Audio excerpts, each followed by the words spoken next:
আসসালামু আলাইকুম। আমি এখন বানাবো অসাধারণ স্বাদের একটা ভর্তা। এটা হচ্ছে পোড়া পেঁয়াজের ভর্তা। যারা ভর্তা পছন্দ করেন এইভাবে একবার বানায় খেয়ে দেখেন, তাইলেই বুঝবেন একটা ভর্তা কতখানি মজা হইতে পারে। তো আসেন থেকে শুরু করা যাক।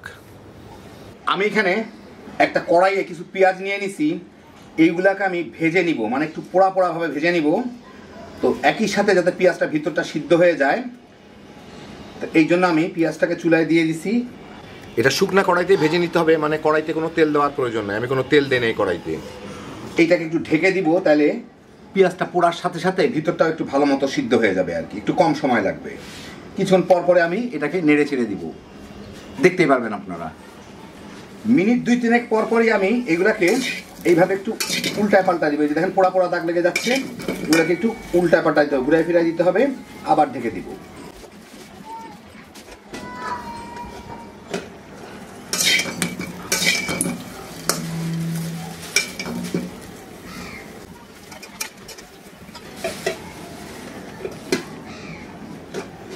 দুই মিনিট পর পরে এরকম বেশ কয়েকবার এগুলাকে নেড়ে নেড়ে আমি পোড়া নিব, সিদ্ধ করে নিব, সিদ্ধ হওয়া পর্যন্ত।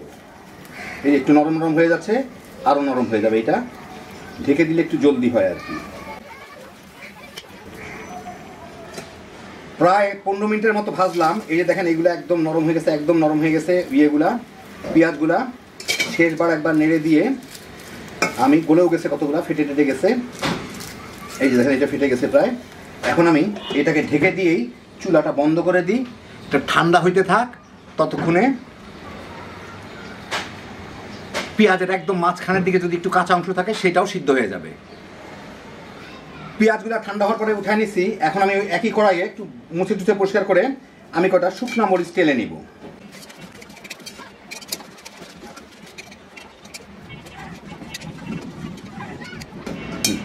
ভাজা হয়ে গেল মরিচ কটা, আমি এগুলোকে এখন উঠাই নিই।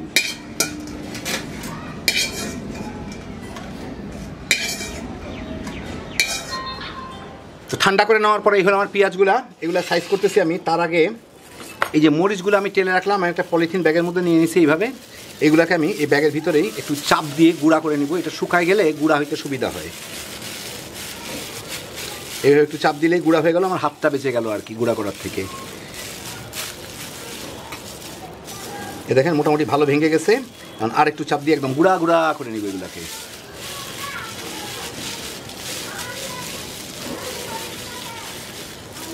এই যে দেখেন মোটামুটি গুঁড়া হয়ে গেল ভালোই।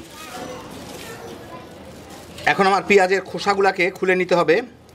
তো এই আমি উপরের খোসাগুলাকে পোড়া জায়গাটা টুকুতে, মানে খোসাটাকে আর কি, পোড়া না, পোড়া অংশটুকু আমার খাইতে পর্যন্ত ভালোই লাগবে। যে এরকম পুড়ে গেছে এইটুকু, এইভাবে করে করে আমি সবগুলার খুলে নিব, খোসাটুকু খুলে নিব। আর একদম পুড়ে না গেলে এই টাইপের জিনিসটুকু রাখবো, খাইতে মজাই লাগে। আর গোড়ার দিকে একটু থাকে ওইটুকু আমি কেটে ফেলে দেবো এইভাবে। এই যে এরকম করে সবগুলাকে আমি নিয়ে নেব। সবগুলাকে আমি ছিলে নিলাম। এখন আমি এটা একটা গামলার মধ্যে নিয়ে আপনাদের ভর্তা করে দেখাচ্ছি। তো পেঁয়াজগুলো নিয়ে নিলাম। এখন আমি এগুলাকে একটু চাপ দিয়ে দিয়ে ছুটাই দিব। একদম ভর্তা না, এটা কিন্তু কোষ কোষ থাকবে।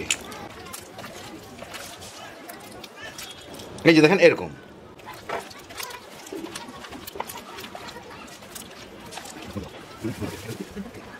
এর মধ্যে এখন এখান থেকে স্বাদ মতো মরিচের গুঁড়া দিয়ে দিব, স্বাদ মতো লবণ, আর একটু ধনিয়া পাতা কুচি, একটু সরিষার তেল। আর টেস্টটা ভালো আসে কেউ চাইলে দিতে পারেন, এটা দিলে অসাধারণ স্বাদ হয়, একটু লেবুর রস। এখন দিয়ে এটাকে মেখে নিলেই হয়ে গেল। তো এই দেখেন হয়ে গেল আমার অসাধারণ স্বাদের পোড়া পেঁয়াজ ভর্তা। আপনাদের একটু পরিবেশন করে দেখাচ্ছি। তো এই দেখেন হয়ে গেল আমার দারুণ মজার পোড়া পেঁয়াজের ভর্তা। এই পোড়া ভাবটা যে কতখানি একটা সুন্দর ফ্লেভার দেয়, একবার না বানায় খেলে বুঝবেন না। আর লেবু রসটা অনেকে দিতেও পারেন, নাও দিতে পারেন, কিন্তু দিলে স্বাদটা অনেকখানি বেড়ে যায়। গরম গরম ভাতের সাথে এই ভর্তা দিয়ে তামা তামা করে খা ফেলাইতে পারবেন, আর কোনো তরকারিরও প্রয়োজন হবে না। হ্যাপি জোশের একটা আইটেম, একবার বানায় দেখেন তাইলেই বুঝবেন। আল্লাহ আপনাদের সবাইকে ভালো রাখুন, সুস্থ রাখুন, নিরাপদে রাখুন। ইনশাল্লাহ বেঁচে থাকলে আবার দেখা হবে। আল্লাহ হাফিজ।